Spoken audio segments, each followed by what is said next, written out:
welcome everybody. Thank you for joining us today at UBC Learning Circle. I'm Shauna Duncan. I'm Korean English ancestry.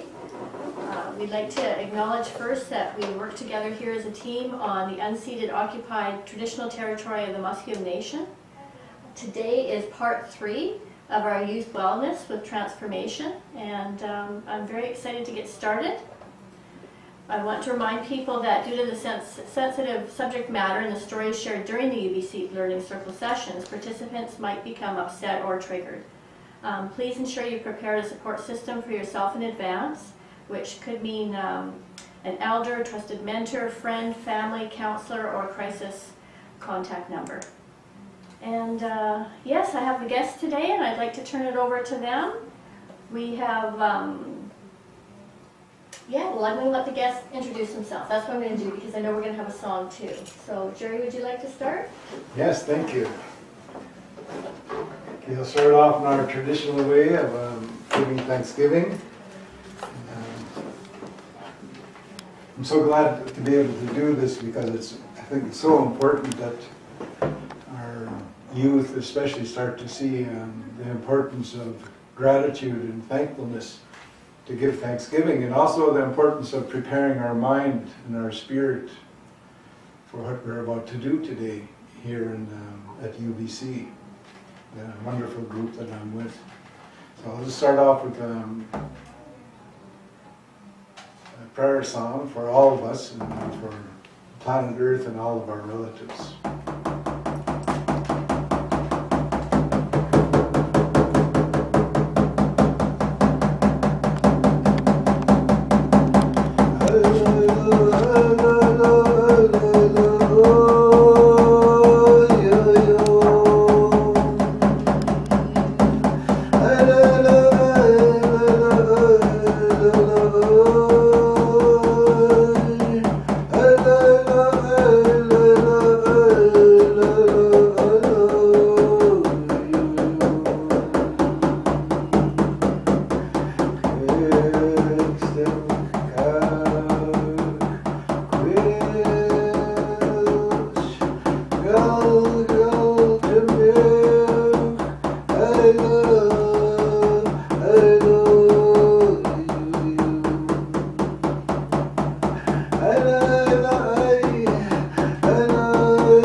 It's a good day. I'm very thankful to the Coast Salish people, the ones that lived here for thousands upon thousands of years, and in a good way, and practiced and believed in transformation consistently. So I'm so happy to be here with the group I'm with today, and I'd like to ask Asia to tell us what we're going to do today. Thank you, Jerry, for opening us with such a beautiful song. Hi, everyone. Thank you so much for joining us today. We're going to be talking about transformation today. Jerry's going to be starting off with what does transformation mean? And then we're going to show some examples of some youth who had to set and achieve goals in order to transform. And then we're also going to talk about our own transformation journeys as well. So, yeah. And basically, I work as a project coordinator and videographer for CUYSTWI, which is, sorry.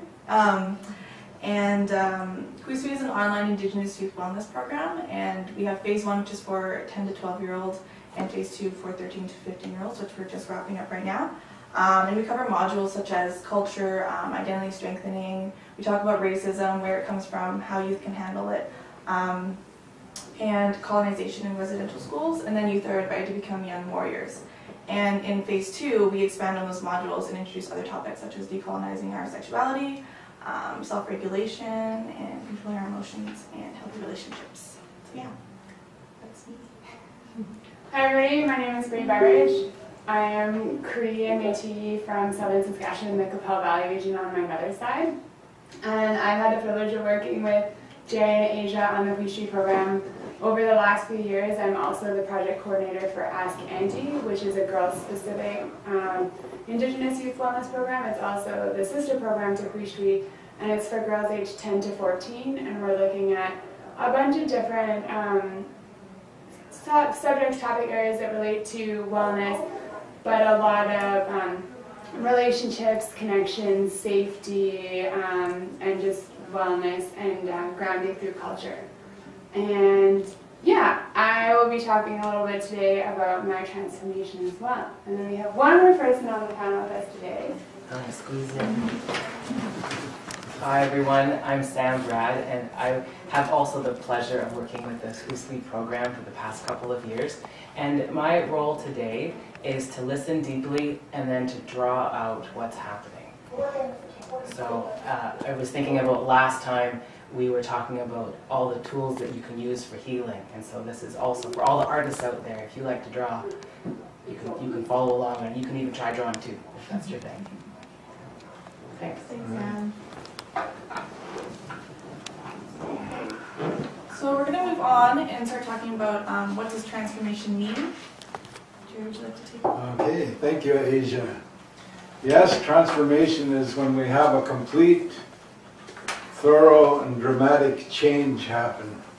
And when we were talking about this, we started talking about how could we show transformation when people have a complete and dramatic change. So of course we looked to nature, and one of the areas we looked at was the butterfly.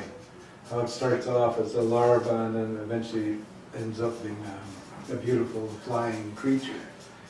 Or the cedar tree, which starts out as a seed, then becomes a tree, and how people transform that to being a canoe or a totem pole or tools and things for us to use.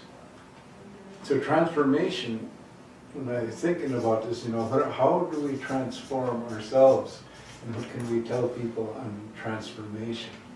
And of course it's when we start to look at ourselves. And then we start to ask ourselves where we're at and what we would like to become. It is so important that people believe that we can transform. We have examples today for you to see transformation. And we need to get this message, I believe, to the youth, to the children, and everyone. That we need to transform, to have a complete change, a turnaround. The sicknesses that hit our people, diabetes, cancer, the mental health issues that hit our people now, and the addictions that come with that. If we can turn ourselves around in what I call going home to how we used to be as a people, and that we can do that transformation, and that we must teach people to transform and inspire them to transform. That our youth will need that grounding and that feeling of I'm part of. And when they have that, because I know in my own transformation, which I'll talk on a bit later, is I had to first off have some examples of transformation. And we want to show you those today, and some examples of people transforming or how they transform. Remember, always remember, a transformation is a thorough and dramatic change. When you look at me, it's one time I was an alcoholic and a drug addict, and I went through a transformation. And what was that transformation? It was, living a life alcohol and drug free. It was a complete transformation for me, because for 14 years I would do it consistently, as often as I could. So I went through a transformation. So when we talk about transformation, we need to start to talk about where we're at right now, so we can transform. Where am I now in regards to my life and the way I think, the way I feel, and what am I doing today? And if when we find out and start to identify, what's stopping us from growing and moving and being successful, we need to ask, what's keeping us there? What is it that stops us from growing and developing and being successful? We need to start to look at that.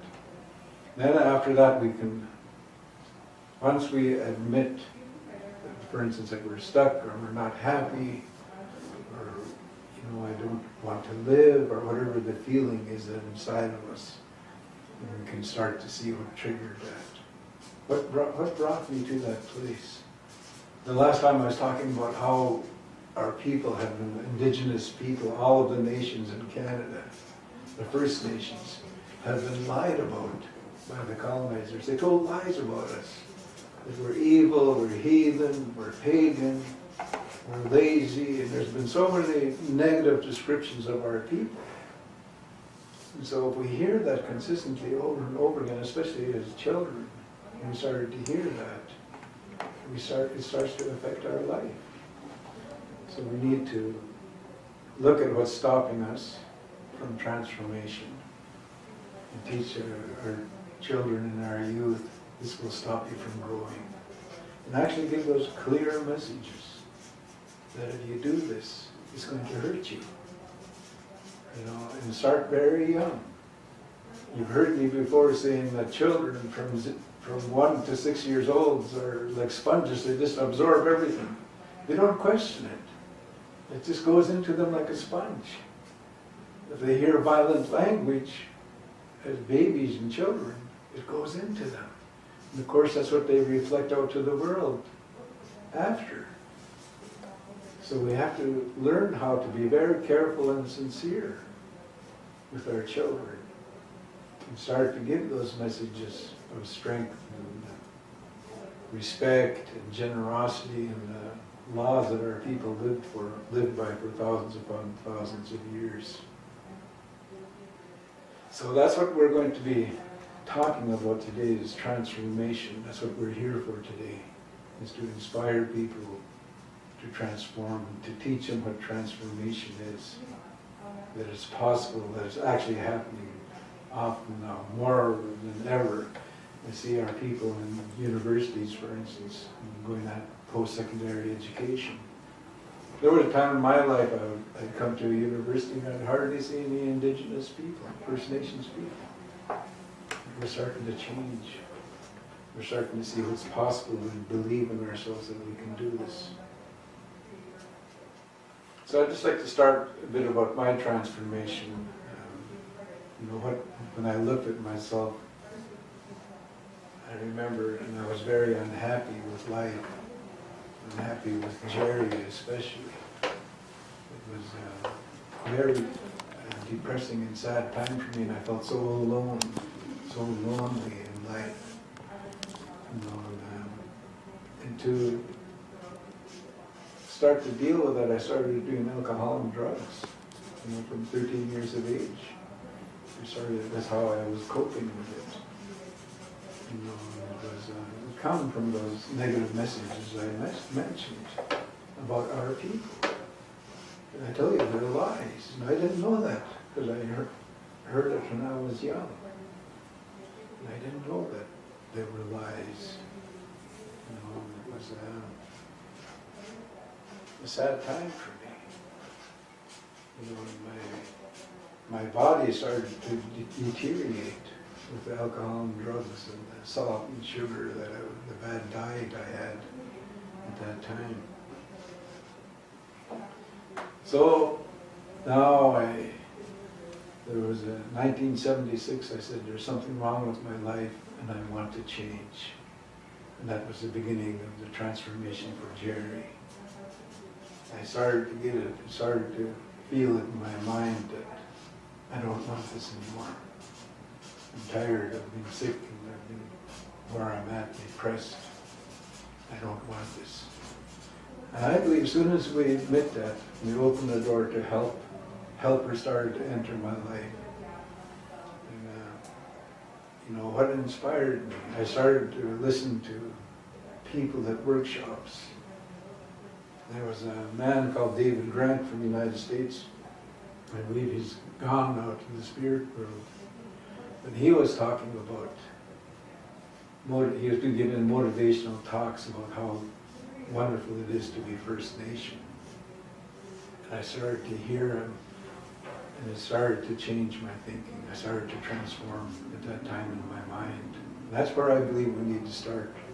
We need to make up our mind that I don't want to be this way anymore. Then I started to get the messages from elders, from speakers, about, first off, how special and beautiful our people and our way of life is today.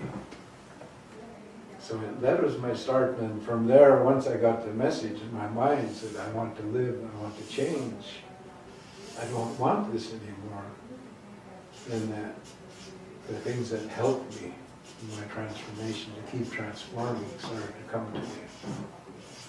I start now, because one time I was ashamed to be First Nations, because I'd see the violence around me, and addictions, and it wasn't a good place for me. And then now I start to hear and see the beauty, the music and the art, and to hear about our beliefs, our philosophy, our guiding thoughts and how we live as a people. When I hear that, then I start to believe it. Because we were told that it was wrong before by the colonizers. So I start to believe now in our way of life. And it's a great way of life. And once I do that, I start to do music, like with a hand drum. I start to attend ceremony. I start to do things to help me in my transformation. I started to identify, and I can see me with my shirt and my pendant, and that identifies who I am, where I come from. And I started to be proud of that. And all of a sudden I'm not so lonely anymore. I'm not alone. Wherever I go, if there's drums, I go there. Or if there's ceremony, or people picking medicine or preparing medicine, I go and join them. Or food. Drying salmon, drying food, preparing food in a traditional way, I go join them. And so that has been a big part of keeping me what people call the Red Road today, is that I started to become part of, and I started to participate in ceremony, and food gathering, and music, and dance. I started to do those. And I can remember my uncles telling me, go cold water bath, go bathe in the lake every day. It doesn't matter if it's winter, ice, snow, go there. And I didn't listen to them until I started to want to transform. Once I had it in my mind, I'm going to change, I started to do that. I started to go to the water. And they say, you go there and you let go of your hurts and your pain. And I'd be there. At daybreak, going into the water and submerging myself 4 times. And each time I done it, I got stronger in my mind. I could then stop doing the drugs and the alcohol by being active in our practices. And after I got strong enough to say no to alcohol and drugs, I started to deal with my problems of abuse when I was a child. And I started to go to counselors, different people that could help me. So that's a bit about my life, my transformation. Like you can see, it's a complete turnaround, a thorough change in my life, dramatic. Because one time it's like I couldn't go without drugs or booze. Then I have this transformation. I don't have it at all in my life today. I feel totally all right with that. It's good for me. So remember, first off, we get the thought, I'm not happy. There's something wrong. When you could admit that, then you can start to change. You've probably heard me say what CUYSTWI told me. You cannot say goodbye to your problems until you say hello to them. And I took that thought into my mind. I started to say hello to my problems. About being out of shape, about drinking, about drugs, smoking cigarettes, chewing tobacco. I threw them all out the window. This part of my transformation. You look at Jerry today and you think, could Jerry really smoke a pack or 2 packs of smokes a day? Well, I did. And I chewed tobacco every day for a while in my life, snus, snuff. And drinking, I was the same. When you look at Jerry today, it's an example of transformation, a complete a change, a turnaround. So those are the areas that we want to inspire people to transform on.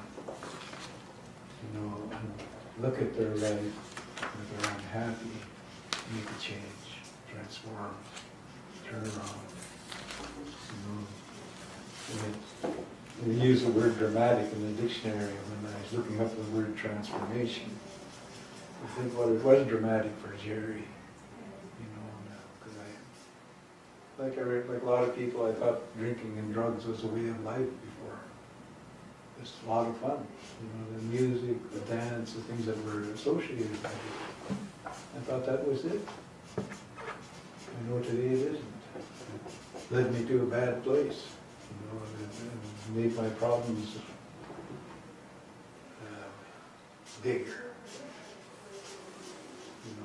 Once I got rid of it, those problems started to disappear. I still have problems today, but they're not anywhere what they used to be. One of the things I wanted to mention about the benefits of transformation is, of course, I'm healthy today, healthier than, my body is good, my mind is good, my spirit is good. And when it's like that, I enjoy life. I enjoy being with these people I'm with today. I enjoy traveling. I enjoy music. Hand drum music, traditional music, all kinds of music. I enjoy it today. And the food is just super special. Like when I get traditional food, it's just so wonderful. Like right now I have a spring salmon head waiting for me in my deep freeze. I'm going to have it tomorrow. I'm going to bake it in the oven. And I think about that, and of course I start to smile because I just love fish heads. It's such a wonderful thing. And it's, it's part of my transformation. Like, the elders say if you eat a fish head every day, you stay young forever. And of course I think nutritionists see the tremendous value of the nutrition in the fish head. And see it's very rich with good nutrients for our body. So I'd just like to turn back over to Asia, and she's going to talk about her transformation, and we're going to go down the line here, I think. Right? Yeah, I think so. I think we're thinking about breaking it up with some videos now. Okay, good. And I'll share after. Thank Yeah. you, Jerry, for sharing your story. Did you want to introduce the videos? Yeah, thank you again for sharing, Jerry. That was wonderful, and you'll be hearing from Asia and I shortly.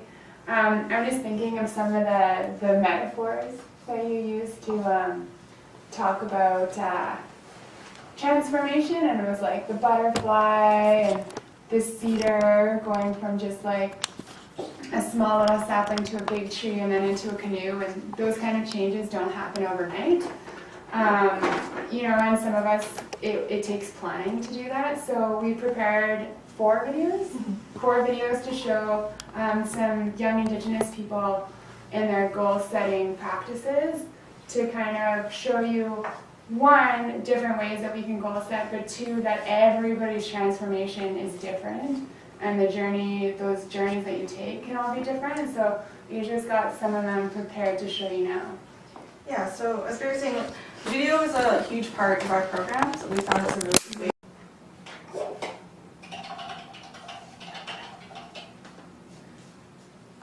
Alright, so our third video is about, he's one of our main film guys, Damien Bear, and we've been lucky to work alongside him in producing some of our video content. This is his goal setting video.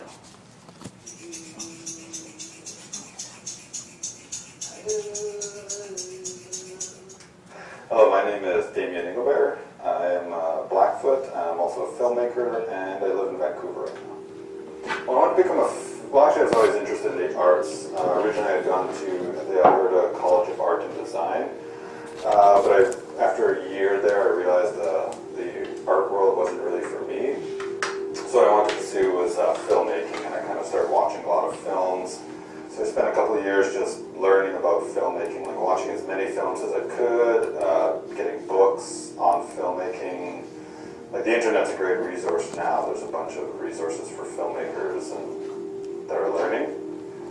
And so I just followed that for a really long time, and then I just experimented with a video camera I bought and just figured out how to kind of make a film.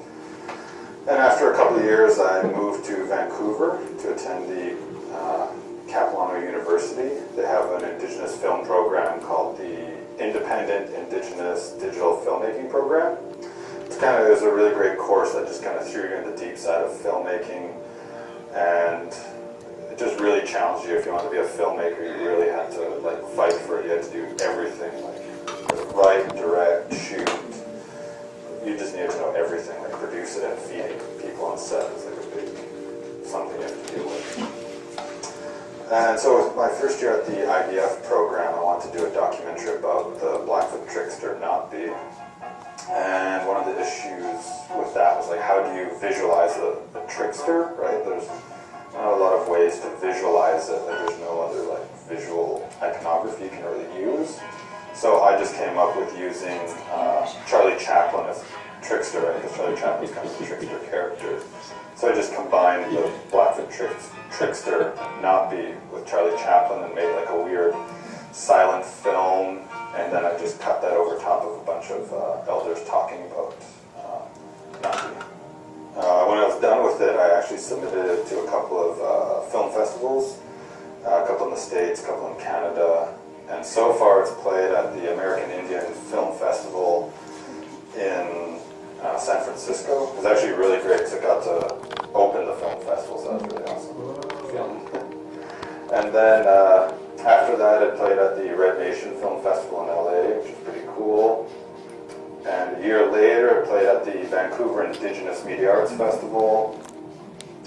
And it was also played at the Museum of Anthropology in the art exhibition called Claiming Spaces, which is all artwork done by Aboriginal youth under 25. So this film's really brought me a long ways and connected me to a lot of filmmakers. So advice I have for anyone that wants to pursue arts or filmmaking is you kind of really have to want it and just delve into it and do as much research about what you want to do, and you have to really kind of love what you want to do to do it. Okay, so the last video we're going to show you is my own goal setting video actually. And I talk a bit about travel, then I'll follow it up with my own transformation journey story afterwards. Hey guys, my name is Asia. I'm an urban native youth and I'm currently living in Vancouver, BC. I'm a Korean carrier and I've grown up on Coast territory and lived here all my life. So I feel very West Coast. For my goal setting video, I want to talk to you guys a bit about traveling, because traveling has been a huge part of my life and a huge learning experience for me. So hopefully I can encourage you guys to get out there and explore and learn some new things about the area that you're from and where you're living, and yeah. Ever since I was young, I was always curious about the world around me. I wanted to learn about different cultures, languages, and how other people live their lives.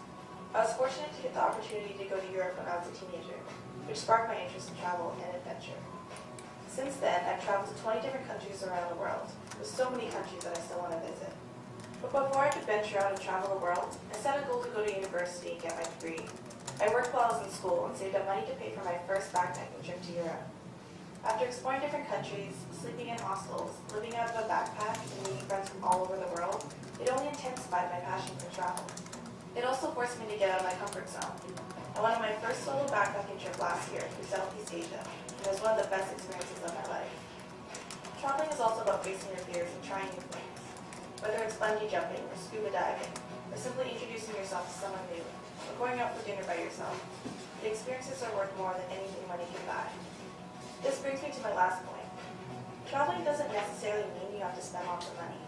Traveling doesn't even need to involve a far exotic place. You can find adventure in your own backyard. I take every opportunity that I can to explore my home in beautiful British Columbia. On weekends I like to go on hikes, kayak in the ocean, or even explore a different part of town that I've never been to. We need to get outside and explore the land that our ancestors thrived off of. Get a group of friends together and plan an adventure. Whether it's a road trip, going for a hike, fishing in the river, or going for a bike ride. It's about experiences, making memories, trying new things, and most importantly, having fun.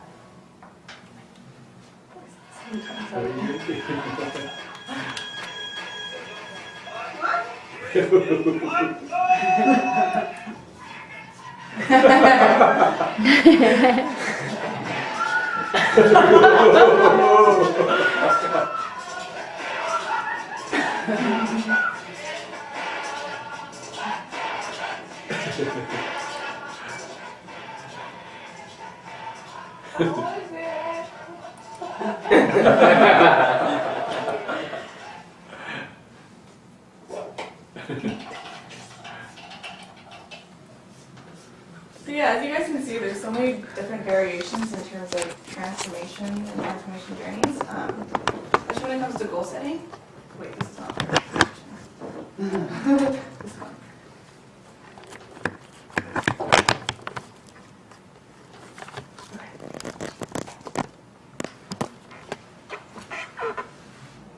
There we go. Okay, so I'll talk a bit about my own transformation journey following up this video. So I grew up in White Rock, which is south of Vancouver. I am Cree, Carrier, and I didn't mention this in the video because I actually didn't know the time, but I'm also Iroquois and Métis. And growing up, I was very disconnected from my culture. My parents were both adopted, so I didn't really know too much about where I was from or anything to do with my culture in general. And I can kind of really relate to what Jerry was saying in terms of kind of growing up feeling ashamed of being First Nations. In part because I also wasn't very educated on the history of our people, but also just because of racism and bullying that happened in school. It made me very reluctant to learn about my culture or be involved in it or identify with it in any way possible. So it actually wasn't until after university that I started getting involved and basically started my own transformation journey in terms of my cultural identity. I had the opportunity to get a job working for CUYSTWI through Nancy Liberté at PHSA, and it's been a huge learning experience for me because it really helped me kind of learn how to decolonize and reclaim my own culture and learn about my culture. So it's been a really amazing experience for me, and I get to work with awesome Indigenous youth all over BC doing what I love. So really I've had an amazing support system through CUYSTWI, and I have a great leader who has supported my passions and interests and kind of just let me roll with things, and it helped me discover, my passion for film and traveling, and it really helped me learn a lot about myself. So basically when I started working at CUYSTWI, I was working a bit on the facilitator manual, and then we had this opportunity to go to Tofino for a youth conference, and my boss Nancy was like, "Oh, how do you feel about making a video?" And we had this little camcorder at the time, and I was like, "Yeah, I'll give it a go," kind of thing, like not really feeling confident about it, but she was so supportive about it, and I ended up just loving filming. So that's kind of turned into what like I want to do for a living now, essentially. And so as you can see in the video, I went on a solo backpacking trip to Southeast Asia. And when I was there, I was kind of filming little tidbits of my trip, and when I got back, I just threw it together into this video, and I actually submitted it to a contest that was hosted through Fairmont Hotels and GoPro, and I was actually one of the finalists, so I was able to go down to Seattle and film some footage and make more video footage, basically. And it really gave me the confidence to pursue making videos. So my role as a project coordinator kind of interweaved into my videographer role as well. So that's been really cool with my job. So my background, I went to UVic and I studied social sciences. I kind of was like all over the place trying to figure out what I wanted to do. I kind of had this idea that I had to get this very high-paying job and work as like a lawyer or like a doctor, even though those aren't my interests at all. So finally ended up just getting a BA in school, which I knew was really important for me. And I got my job at PHSA, and it kind of has turned into more of an arts path for me, which also has been a huge transformation journey for me because I've always been very creative. So having the opportunity to express my creativity has been huge for me. So I've kind of been a little delving in different areas of the arts. I was doing photography. I love to paint. I just finished up an animation course at Van Arts, and I will be starting at Vancouver Film School actually this summer for 3D animation and visual effects, which I'm really excited about. And yeah, so also in terms of culture, you know, I can relate once again to Jerry, and like now that I have so much pride for who I am as an Indigenous person, I tend to more identify with it in terms of, you know, how I dress, how I speak, how I act, everything like that. And I've learned that like we come from such a beautiful culture and beautiful history, and we're all such beautiful people. So yeah, and also Jerry mentions a lot. He always says that he lays teachings at our feet, and it's our choice if we want to pick it up or not. And it basically wasn't until I was 22 that I decided to pick up those teachings. And he's been such an amazing part of my transformation journey because he's taught me so much about our culture as a people. And I still have lots to learn in terms of decolonizing and learning more about my culture. But you know, I try to attend different events in Vancouver. It kind of can be hard being in such an urban setting to get so caught up with work and school that you forget to, you know, take time to just relax and breathe and participate in cultural events and activities. So I've really been, especially traditional medicines, I find super interesting. I try to smudge when I can. I love listening to our music. And yeah, so that's kind of been where I'm at with things. Did you have anything? Did you want to move on to yours? Sure. If you're done for the moment of transforming. So yeah, hi again. My name is still Bree, and I'm still the project coordinator for Ask Auntie. So I'm down as the guest speaker, and when they asked me to come in today and talk on transformation, I was a little bit anxious because I was thinking of transform like a butterfly. It goes in as one thing and then it comes out as another. And as Jerry talks about it, it's this thorough and dramatic change. And it took me a while before I remembered that change doesn't need to happen overnight. It can happen gradually, and you can be in an ongoing state of transformation. And so I think after I thought about that and I realized that I didn't emerge as a Jerry yet, I'm still in the process of becoming the best Bree that I can be, that I was like, you know, okay, I can do this, I can talk about this. And so that's kind of what I want to talk to you guys about today, is just that transformation can be a bunch of different things, and it can be just this slow, steady, gradual process, and to not get frustrated with yourself if, you know, you decide to transform and 2 days from now or 2 weeks from now you don't wake up a completely different person. Because that's okay. Like, there's nothing wrong with that. It can be a gradual process, and that process can be a huge learning curve, and you can take so much away from the process that you take in your transformation. And I think for me, we gave a talk a few weeks ago. We were lucky enough to speak at a high school in Port Hardy, and we were asked to talk about identity and cultural identity. And I think a lot of the transformation for me comes back to that idea of identity. And Jerry, I've heard it while you're talking as well, as this concept of, looking at yourself. And so I think identity is a huge part of the transformation, because it's about who you're going to become in the transformation, but I think it's also about looking inside. And so finding out what that core is, because you're already an amazing, phenomenal human being, and it's just getting that core up to the surface so that you can see it and you can feel it, and all the people around you can see it and feel it. And which is going to bring me to this idea of culture.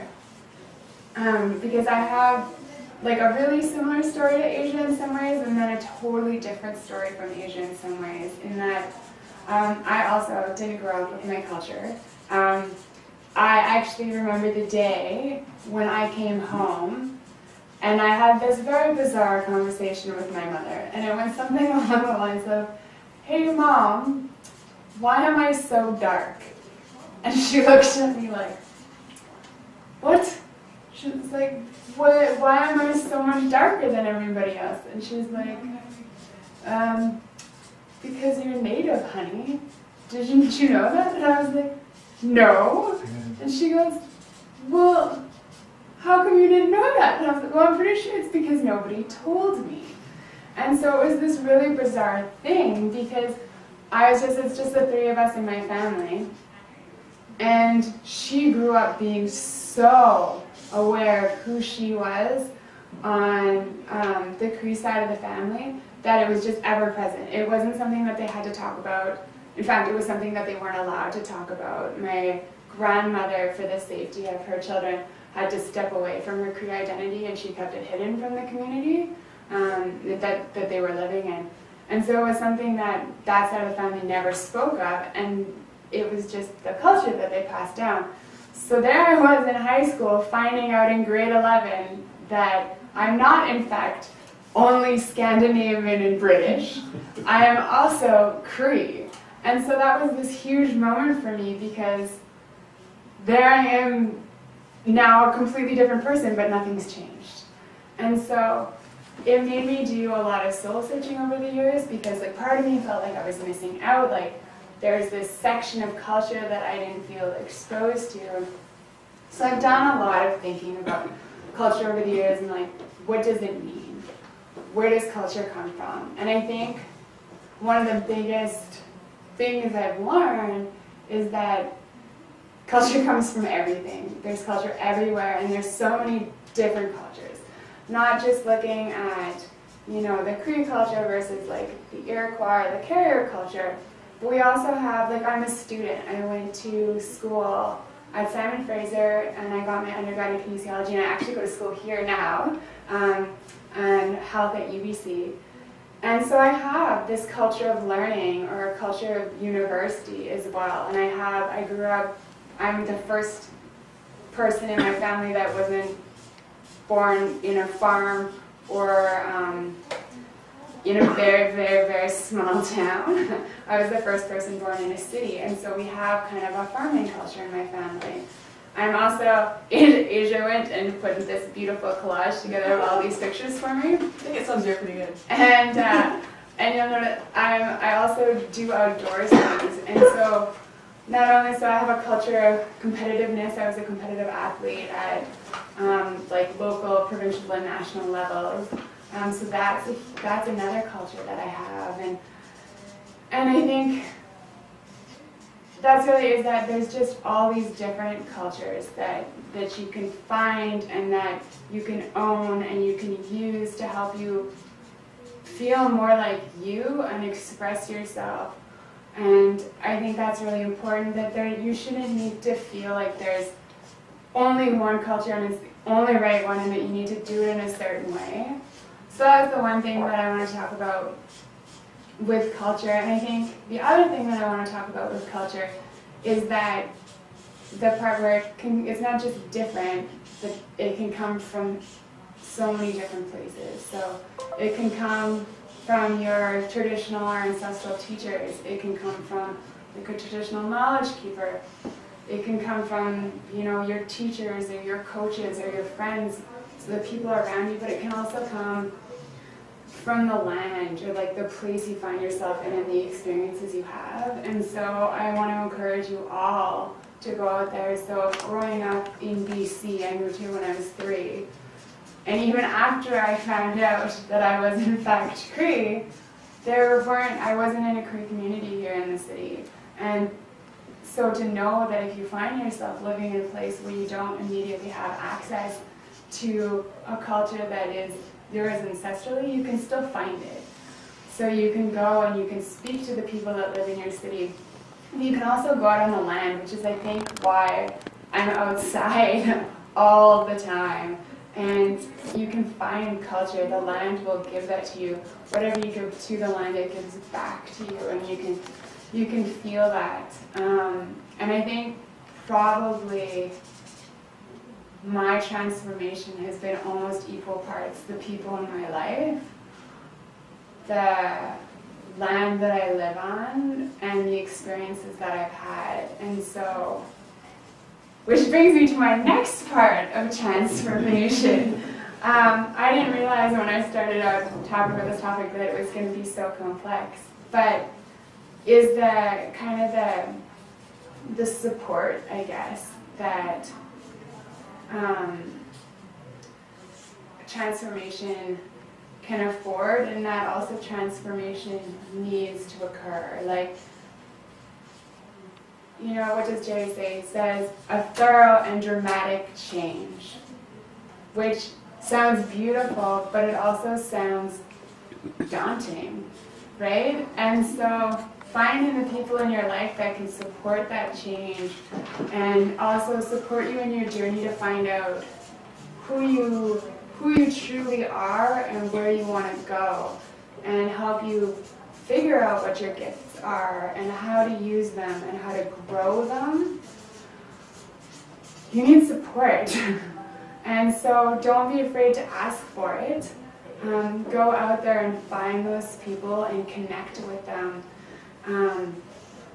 And Jerry asked us to speak a little bit to the benefits that we've found through our transformation. And I think one of the biggest benefits for transformation is this feeling of connection. So like I talked about the people and the experiences in the land that have been really involved in my transformation journey.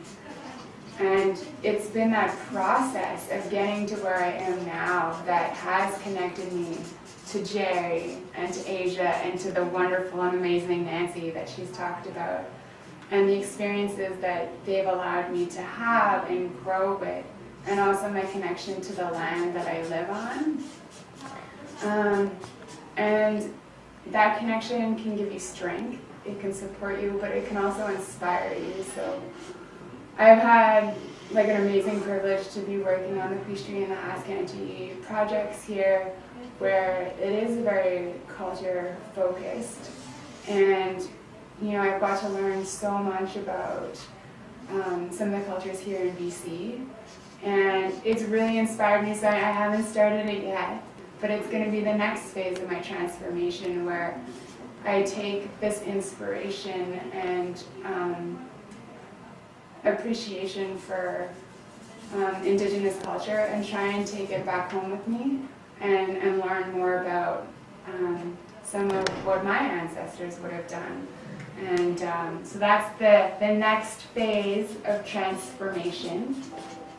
I don't want to bore you too much with talk about my idea on transformation, but if you want to show the next clip here, this is Asia, you can see Asia and I in most of those pictures there. We just got back from 2 video workshops that we did as part of the Ask Auntie program, where we went to 2 groups, or 2 girls groups, and we did a video workshop with them and left it really open-ended. So one group decided to talk about relationships, and the other group decided to do a video on superheroes. And the superhero, there's 4 superheroes, and each of their superpowers is that they're Indigenous. So, for example, one of them, their superpower is the power of storytelling. And I just wanted to put these up there because I witnessed transformation in these girls while they were doing these projects. And so I think it was beautiful and it was fantastic, and you need to stay tuned to our website because in the next couple of months their videos will be available and they're gonna be awesome.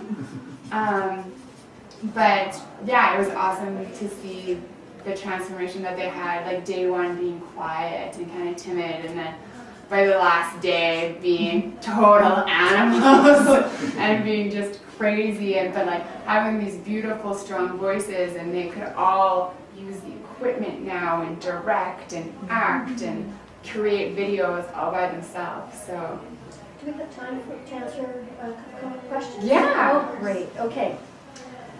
Somebody's put a comment down. I work with young Aboriginal youth between 19 to 24 years old who have aged out of care. Many of them struggle with addictions, especially with meth. They identify with the drug culture. Where do we start as a team to help them begin to transform? It's a loaded question. Anybody or everybody? I think first off is to create a space where they become relaxed concentration, where they feel safe, and they can start to go to places and talk about things that are frightening to them or makes them angry or depressed, that they have this place and people that relate to them. I think relational, like the relationship that they have with the helpers is so critical for them. And that they feel safe and understood when they start to go to those places where they're running away from. Because that's what, like when we're unhappy, that's when we turn to the drugs and the alcohol that change us. Then of course we know that we start going deeper and deeper. It takes more to get the same effect when we're using the drugs or the alcohol. So to create that safe space and where they can relax and feel totally comfortable talking about whatever it is that disturbs them. So I think our workers need to learn how to get into that space. How do we create that space and open the doors for them to come in? Because there's always a rebellion between generations. The elders and the youth, or the youth and the adults, there gets to be a rebellion. So we need to find ways to make it totally comfortable for them to come into this space. And maybe we need to change the spaces or where we're going to do this. My biggest success has been on the land, when we go camp or we go out on the water, and people all of a sudden they start to talk about themselves and transformation. I think that seed happens there where they want to also, it's frightening to look at all of our mistakes that we make in life. I know that from my own experience, you feel like such a loser. And I think when they start to come together, and I believe that it needs to be group work, not a one-to-one so much, but group. Because when they start to talk and share about their lives, and they don't feel so alone.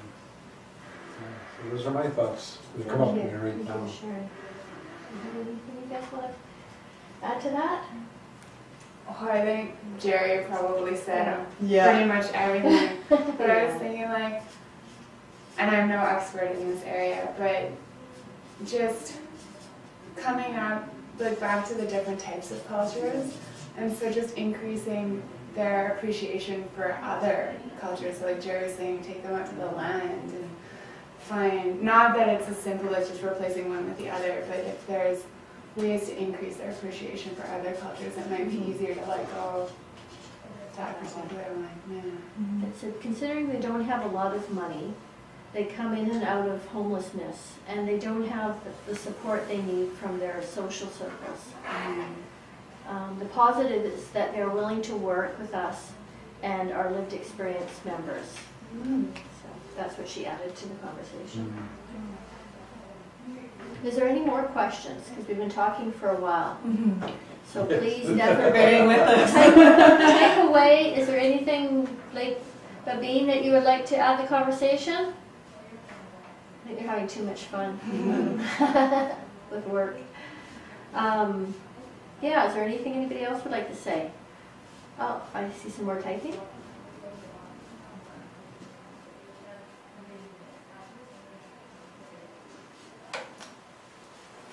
might take a minute. Do you think art is helpful? I think so. Yeah, we just saw it. Yeah, like with the film, which is one of the arts that we use most frequently, like 3 days. And I mean, they were all splendid, amazing, beautiful people before, but they were like bigger, more splendid, more amazing people at the end of 3 days. So I think so for sure. Completely, especially from my experience, like art was everything, right? Like there's so many different variations of art as well, but it's just like being able to express yourself. Like if I'm painting, it's so like therapeutic to me, or if I'm just need some time to like unwind, just listen to some music, right? So there can be so many different forms of art. Yeah. I think traditional music too, like when I started picking up the hand drum, then when I made my own first was because we were taught as soon as you make one you give it away, the first one. But that has been tremendous. My transformation and healing has been involved in music. Because when you express yourself, you start to lose your self-consciousness and you have confidence. And it's such a wonderful feeling to be chanting with a group of people. We all learn the same tunes. It's just like you leave. You know, and it's such a wonderful experience, you know, to go to that place and to see. I remember once I was hand drumming and I had my eyes closed. And I got right into the music, and all of a sudden I can hear like the hollering and the sound. And I opened my eyes, and all of the people that were there were dancing and hollering and celebrating. And I had some other singers with me, and it was outside, it was winter time, and there's a fire, and they said, Jerry, your turn, because they were singing songs, so I started singing. And, it was such a wonderful feeling to be part of that. It was so empowering and enjoyable. It was just amazing. You know, and that part of, I guess you can call it the arts and music. I think if people start to chant, you know, that they become connected to the culture at a very high level. And you do it together, because when we chant together, we're all breathing at the same time. You have to when you do the music. You know, and then we all start to become, what they say, one. We become one of the group. I think that's a powerful, powerful healing tool that our people use. Thank you for sharing. We've got a couple more. Or another. Suggestions for non-Indigenous allies who work with First Nations youth. I know that's starting to become reality for so many of our communities, that we're in such shortage of trained people today. And all of the funding guidelines say we have to have people that've got degrees or whatever. But, you know, I tell them, when I encounter people that come to help us, be allies with us in our healing, in our transformation, you know, if you can connect in a community, you know, everybody knows it, you know, because it's just like you're part of us, you know, and I think that they have to come to be with the people. If they can get that attitude, I'm with you, then they're accepted. And I see what I call the waste of resource. Is they don't connect with the people. No one makes use of their service. They're very limited. And it's usually by referral. You know, where the social worker or the probation officer or something's making a referral. But if they go in and make that special effort to be part of, they're going to be busy all the time. You know, their bookings are going to be solid when the people see that, yes, they want to be part of us. And I think that's the biggest advice I can give to anyone going into another community is to become part of that community. Find a way to become part of it. You know, like with social gatherings or doing things that are positive with the community. And the people start to appreciate them like if you start to say volunteer doing a youth program, if you're a therapist or something, or doing something in the recreation area or something. And people say, oh look, it's not just all work for them. Yeah. You know, they want to be part of our community. And I think that's a key, is to put it in their mind on to become part of this community. Because colonization is when someone comes in and tells us how to heal or what to do. And I think that's carrying on the colonization practice when the practitioners do that. If they go there and they say, this is what I have to offer, I want to be part of your life, you know, if they want what you offer, then it's going to be a great experience. It's about relationships. It's connecting. You need to connect. Would you like to add anything to that? I was thinking like, along the lines of what Jerry said is kind of with just the role of relationships there is making sure you're not being overly prescriptive and saying, this is what you need to do to get from A to B or transform. But allow them to look inwards and see who they are and what it is that they want, and then figure out how to assist them on that journey. I think the other part of it is being sincere. You know, like if you're going to be part of a cultural activity, be sincere about it, but if you're not, they're going to see it. And if you can't be sincere about it, be honest about it and saying, hey guys, I don't feel comfortable with that, but I'll be here to support you or something. Always to communicate uneasiness when it comes to tradition and culture and ritual, you know, and if you feel good doing it, then do it, because it's obvious when you believe this and you're doing it to others. Yeah. They see it. You can see it. Anyone can see it. But if you're just doing it just to, you're not sincere about it, that's obvious too. Obvious quite quickly. Another question, so keep rolling in. Good. Okay. I believe being part of a community and help with your youth for our PM Youth Basketball League and help volunteer with refereeing and coaching. Okay, so that's where somebody's involved. Yeah. Did you guys want to carry on? Because I know we've got another 10 minutes roughly.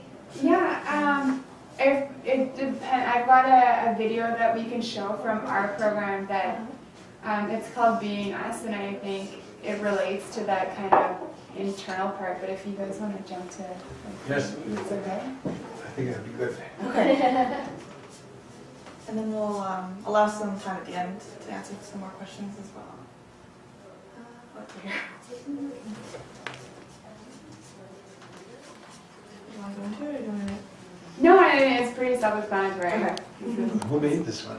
This is, oh gosh, it was a huge group of people. So we had different film editors, but Jessica Hollenbach was the editor, and I think Amanda Strong was with Trevor Mack gathered the footage, and it was with the Walk Tall program where the footage was collected.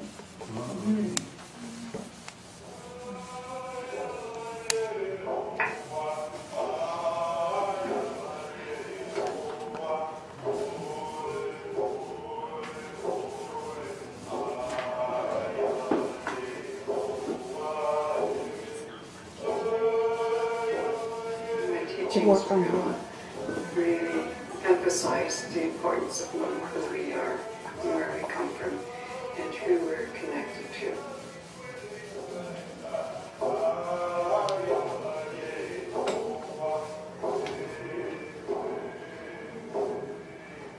because of the colonial impact and the residential school. Lost a lot of culture. There's a lot of breakdown. There's a lot of different kinds of losses. There's family loss, there's tradition loss, there's teachings loss. For myself being disconnected, I didn't have the ceremonies that would guide me through every stage of my life. And what I really wish to promote is to gather all the young ladies and give them the knowledge and the ceremony and the rights to go into the next stage of their life, because that empowers you, that makes you feel much, much stronger in your spirit.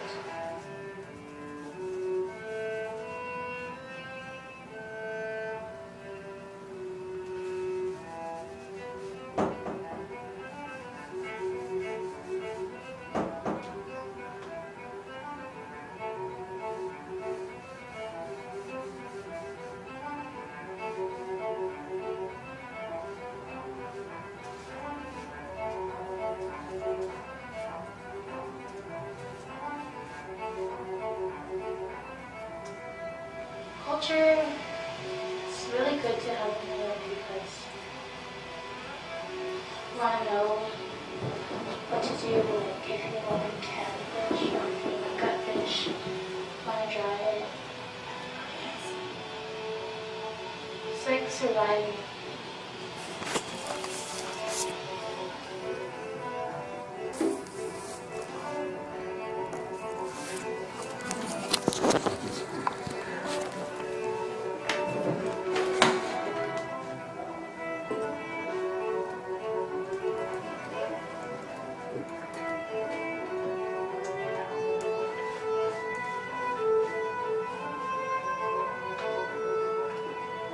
Spirit back brought me a lot of positive energy, and it took like my negative energy from me and gave me positive energy about myself. And I like to talk with the elders, and they helped me with quite a bit of, self-esteem. When I was 11, my great-grandparents had a coming-of-age party, celebration party for me and my sisters. And it was to share with the community that we were becoming young women. And it was also when we received our first or second name, I guess, would be. But it was really so important for my great-grandparents to do that, and for me and my sisters.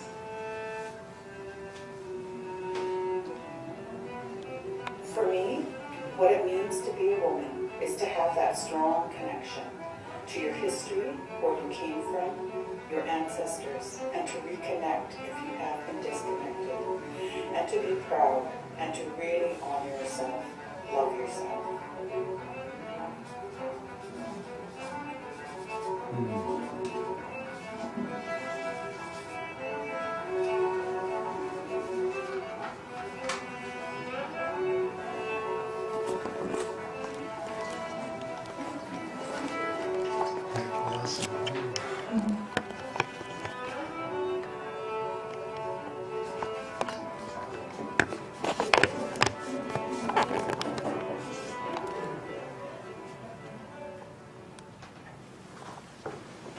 Unfortunately, the video didn't work for webinar, but they'll be able to see it once the video is polished. We'll put it up on the webpage and you'll be able to watch everything in its entirety. Okay, So we'll sorry about continue that. on. Also, just want to mention that all the videos that we've shown today are available on our YouTube channel, indigenousyouthwellness.ca. And as Bree was mentioning, the videos that we've been filming with the communities recently will also be posted up there very soon. So we're almost done here. Bree, did you want to follow the video up with anything that I sent you or move on? No, I think we're running out of time, so I'll leave it open for closing and questions. Okay, great.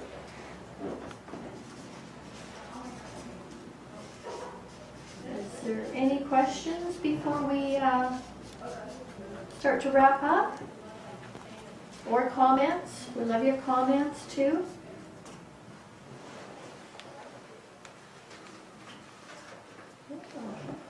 We're okay? We're good to go?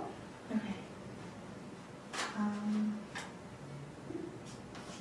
So I think we were all kind of talking about maybe ending on with one message from each of us throughout all of this. Jerry, would you like to start? Okay, I'll go last this time. Oh, okay. Oh gosh, you guys are probably so tired of listening to me. I said it before, but I think my big message to everyone that's listening today, when we're talking about transformation, is to go easy on yourself. So you're all going to be starting your transformations at different places, and that's okay. And to not think that you need to do it by yourself. So there's people, there's places, there's resources, there's all sorts of things out there that can support you on your transformation journey. You just need to go out and find and ask. Because if Jerry said, what did he say? You open the door and everything, like things will come into you. So that's my message, is just to go easy on yourself. Transformation is amazing, but we can't do it by ourselves. I guess my message would be kind of related to what I was talking about earlier. Just surround yourself with people who support you and do what makes you happy. You know, I know sometimes it can be kind of stressful trying to figure out what you want to do or like who you want to be at a certain part in your life, but things kind of tend to work out. And yeah, so try not to stress about that. And then don't be afraid to stand out and be yourself. Be my last message as well. Okay, mine is, I was told by an elder, you're never alone. You know, and he says that our ancestors are always with us.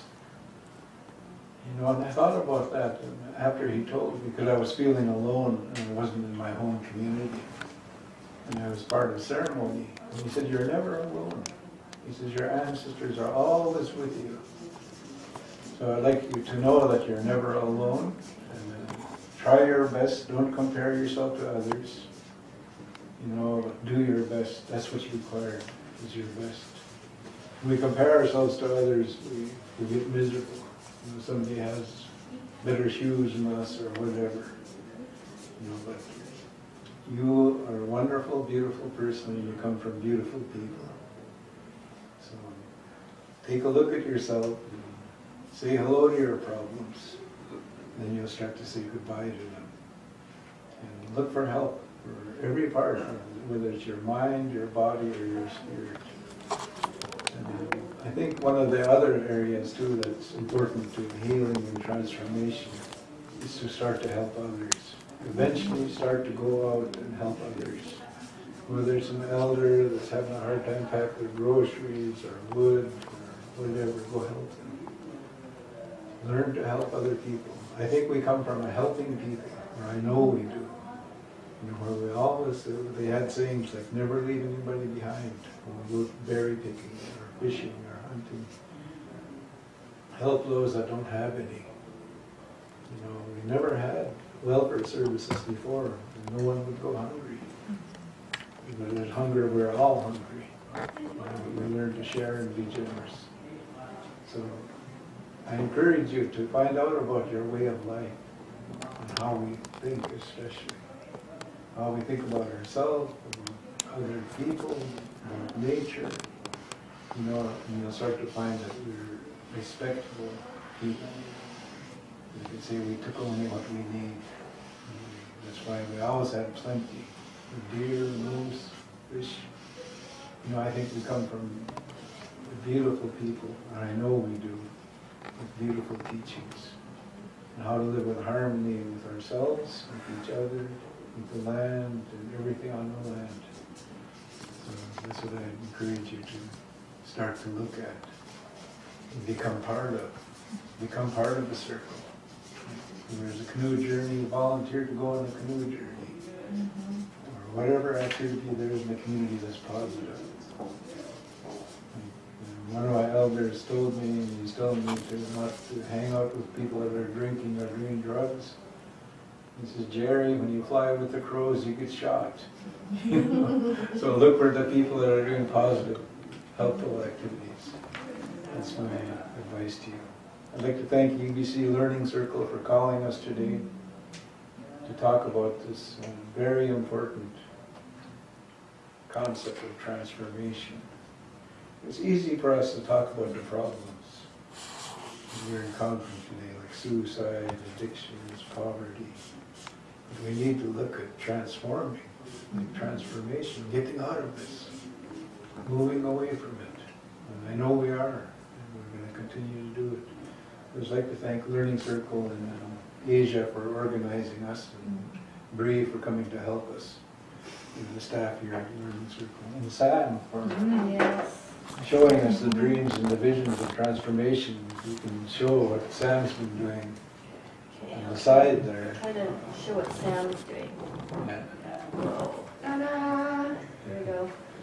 Whoa, our new camera, so. It's kind of speedy. Yeah. Does its own little thing.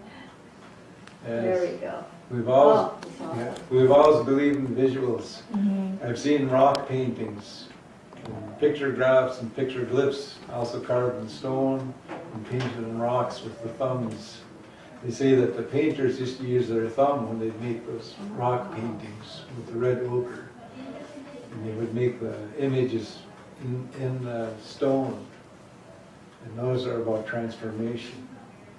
You know, and pictographs, you know, that they show, for instance, in Saskatchewan territory, there'd be the pregnant woman with rays coming off her head, and she represents life, you know, and always giving birth. That's what the sun is.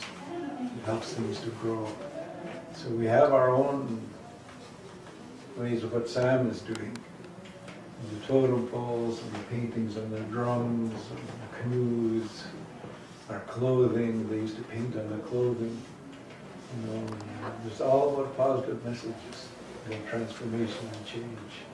Just look at the beautiful poles on the West Coast, the totem poles, and the different art forms we have throughout the country. You know, it's about transformation. Okay, I think we're done. Thanks, Jerry. Yeah, so this last graphic recording will be available on the website, I believe, very soon. I want to thank UBC as well for having us for these 3 learning circles. Shauna, thank you for facilitating today. It's been such a pleasure having you, providing such an open and respectful space for us to speak and share our stories. Thank you so much for Davina, who's been behind the scenes, but she's been incredible in helping us organize our learning circles and deal with my last minute emails being like, Davina, I need this video up. And for organizing everything for us. And once again, thank you, Sam, for sharing your amazing talent, and Bree for being our special guest today, and Jared, of course, for always being supportive. Yes, and my cousin David Anderson, the techie guy. Yeah. Making sure everybody connects and can see. So thank you, David. Keep up the good work. Were there any other questions before we finish up? I guess no. I guess it's just time to wrap up, and I'm really grateful you guys came. You're always like so organized, and you have so much wisdom to share, and just the unity of the group and how it all comes together, and such important teaching. And I'm really grateful for all of you. I really am. And thank you so much for sharing through your art making. It's incredible. And for sharing the song. Yeah, I'm just really thankful that you guys joined us. I really am. There are some thank yous. Yes. We have thank you for an amazing presentation. CUYSTWI for all that you do. That's from Leah.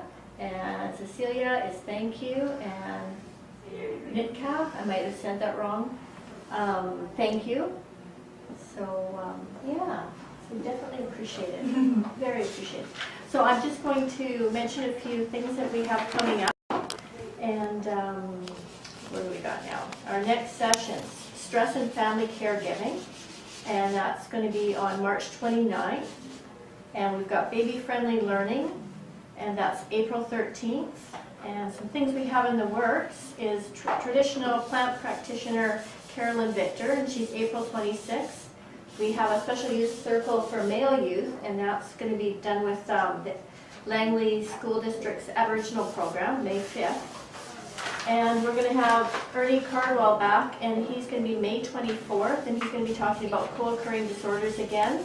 and another one with Mark Point, and he's going to be talking the importance of having grandparents in Aboriginal student success.